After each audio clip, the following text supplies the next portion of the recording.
Hello అండి. Welcome to Krishna's kitchen. ఈరోజు నేను రాగి పూరి ఇంకా పిట్లం చేసి చూపిస్తున్నానండి. పిట్లం అంటే ఏమీ కాదండి. కొందరు దీనిని బాంబే చట్నీ అని కూడా అంటారండి. నేను పిట్లం చేసి చూపిస్తున్నానండి.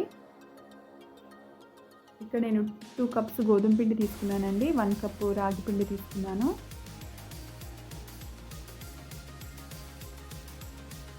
ఒక టేబుల్ స్పూన్ రవ్వ కూడా యాడ్ చేసుకుంటున్నాను. బాంబే రవ్వ యాడ్ చేసుకుంటున్నాను. కొద్దిగా సాల్ట్ యాడ్ చేసుకుంటున్నాను.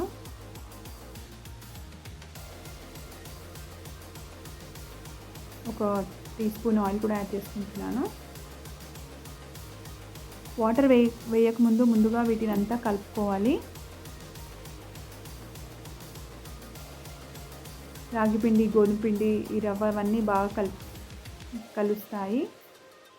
తర్వాత వాటర్ యాడ్ చేసుకుంటూ కలుపుకోవాలి. అంటే మనం చపాతీ పిండి ఏ విధంగా అయితే కలుపుకుంటామో ఆ విధంగా కలిపి పెట్టుకోవాలి. చూడండి, ఇక్కడ నేను కలిపి పెట్టేసుకున్నాను. పైనుంచి కొద్దిగా ఆయిల్ వేస్తున్నాను.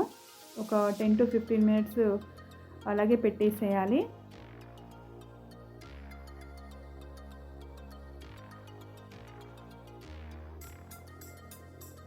ఒకసారి వత్తేసుకొని మూత పెట్టుకొని పెట్టేసుకోవాలి. ఇప్పుడు నేను ఇంకా పిట్లం రెడీ చేస్తున్నానండి. ఇక్కడ నేను ఒక బౌల్ తీసుకున్నాను.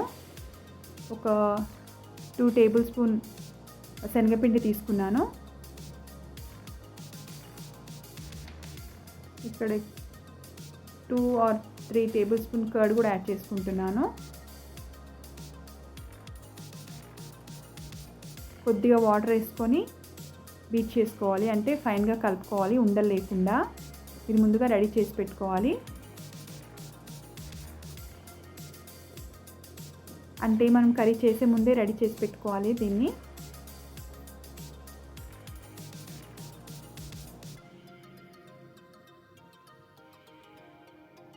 ఇక్కడ నేను స్టవ్ ఆన్ చేసుకొని కడాయి పెట్టుకున్నాను. కడాయి వేడైంది. 2 టేబుల్ స్పూన్ ఆయిల్ వేసుకున్నాను. ఇక్కడ కట్ చేసి పెట్టుకున్న క్యారెట్, ఆనియన్స్, పొటాటో, సన్నగా కట్ చేసి పెట్టుకున్న పచ్చిమిర్చి తీసుకున్నాను. ఇక్కడ 1/2 టీ స్పూన్ ఆయిల్ వేడైంది కదా, ఒక 1/2 టీ స్పూన్ ఆవాలు యాడ్ చేసుకున్నాను. ఆవాలు వేగిపోయాయి. ఆనియన్స్ యాడ్ చేసుకుంటున్నాను.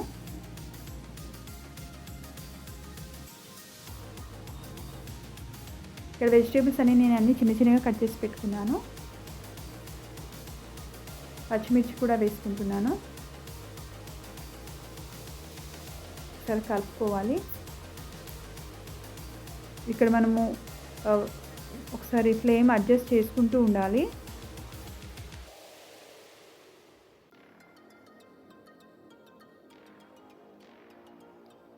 పావు టీ స్పూన్ సాల్ట్ కూడా యాడ్ చేసుకున్నాను. ఎందుకంటే ఆనియన్స్ అన్నీ త్వరగా వేగిపోతాయి కదా సాల్ట్ యాడ్ చేసుకుంటే.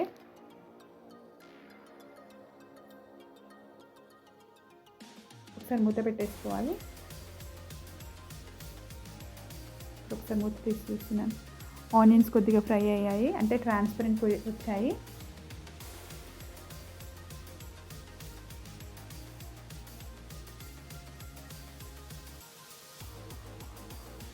ఒక టీ స్పూన్ అల్లం వెల్లుల్లి పేస్ట్ యాడ్ చేసుకుంటున్నాను.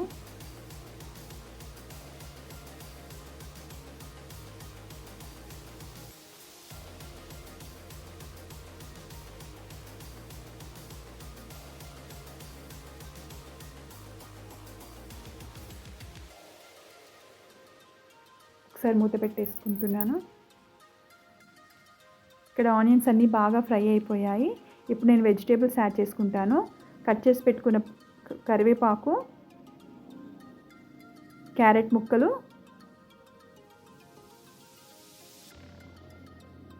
అలాగే పొటాటో కూడా వేసుకుంటున్నాను. కట్ చేసి పెట్టుకున్న పొటాటో కూడా వేసుకుంటున్నాను. ఇక్కడ నేను మీడియం సైజు క్యాప్సికమ్ చిన్న ముక్కలు కట్ చేసి పెట్టుకున్నాను. వాటిని కూడా వేసుకుంటున్నాను. ఒక టమాటో కట్ చేసి వేసుకున్నాను. ఒకసారి బాగా కలుపుకోవాలి.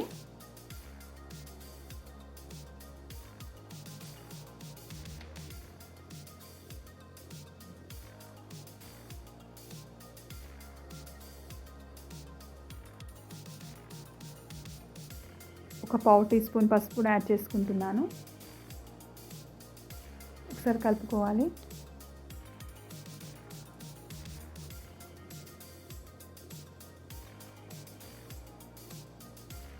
ఇందులో మనం ఇంకా గ్రీన్ పీస్, బీన్స్ అవి కూడా యాడ్ చేసుకోవచ్చు. ఒకసారి మూత పెట్టి చూస్తున్నాను, మూత పెట్టేసుకున్నాను. ఒకసారి తీసి చూస్తున్నాను. ఇక్కడ అన్ని వెజిటేబుల్స్ వేసుకున్న వెజిటేబుల్స్ అన్నీ బాగా ఉడికిపోయాయి. ఇక్కడ నేను రుచికి సరిపడా సాల్ట్ యాడ్ చేసుకుంటున్నాను. ఆనియన్స్ ఫ్రై చేసేటప్పుడు కొద్దిగా వేసుకున్నాను కదా, ఇప్పుడు నేను రుచికి సరిపడా సాల్ట్ యాడ్ చేసుకుంటున్నాను. ఒక టీ స్పూన్ కారం కూడా యాడ్ చేసుకుంటున్నాను. ఒకసారి కలుపుకోవాలి.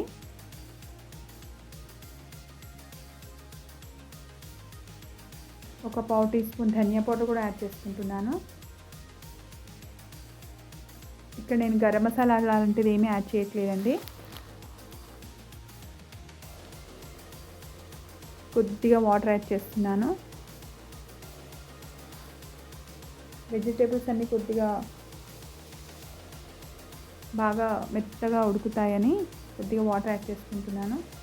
ఒకసారి మూత పెట్టేసుకోవాలి. జస్ట్ ఒక 2-3 మినిట్స్ సరిపోతుంది. ఇక్కడ వేసుకున్న వెజిటేబుల్స్ అన్నీ బాగా ఉడికిపోయాయి.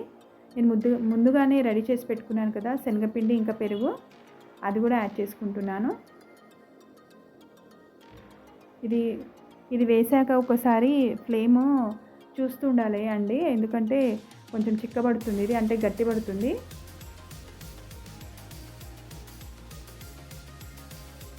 అవసరమైతే వాటర్ కూడా యాడ్ చేసుకోవచ్చు.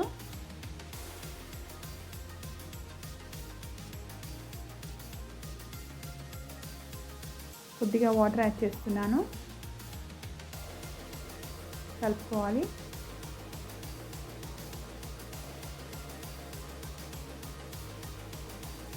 ఇక్కడ ఫ్లేమ్ స్లోగా పెట్టుకొని కలుపుకోవాలండి, ఎందుకంటే మనం పెరుగు ఇంకా శనగపిండి వేసాను కదా, అది కొంచెం ఇలా విరిగినట్టు అవుతుందండి. అందు గురించి కొంచెం ఫ్లేమ్ చిన్న చేసుకొని కలుపుతూ ఉండాలి. ఒకసారి మూత పెట్టేసుకోవాలి.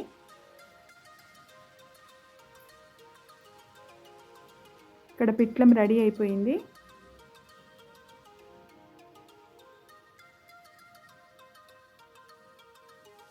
ఇది చల్లారే కొద్దీ చిక్కబడుతుందండి.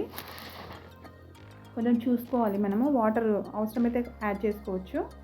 ఇక్కడ ముందుగా తడిపి పెట్టుకున్న పిండి చూడండి మెత్తగా సాఫ్ట్గా అయిపోయింది. ఇప్పుడు పూరీలు చేసుకోవచ్చు. ఒకసారి కలుపుకోవాలి. ఇక్కడ చిన్న చిన్న ఉండలు చేసుకుంటున్నాను. ఉండలు చేసుకొని ఒకసారి అన్ని పూరీలు వత్తుకోవచ్చు.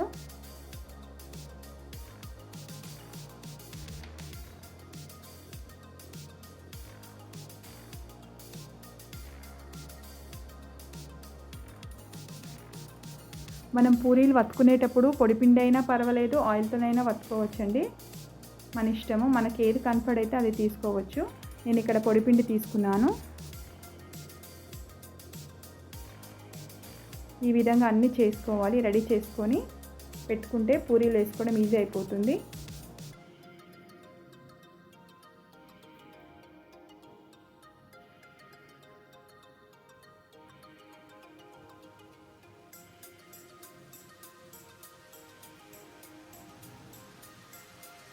చూడండి, ఇక్కడ నేను ఆయిల్ వేడి చేసి పెట్టుకున్నాను.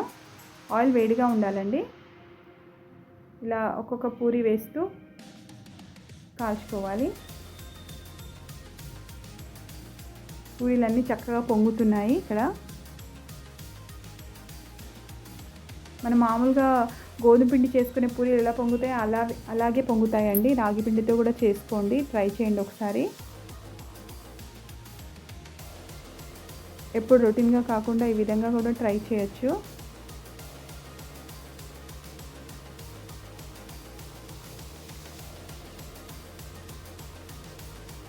అన్ని పూరీలు ఇలాగే పొంగుతాయి. మీకు నా వీడియో కనుక నచ్చినట్లయితే లైక్ చేయండి, షేర్ చేయండి, సబ్స్క్రైబ్ చేయండి. Thank you.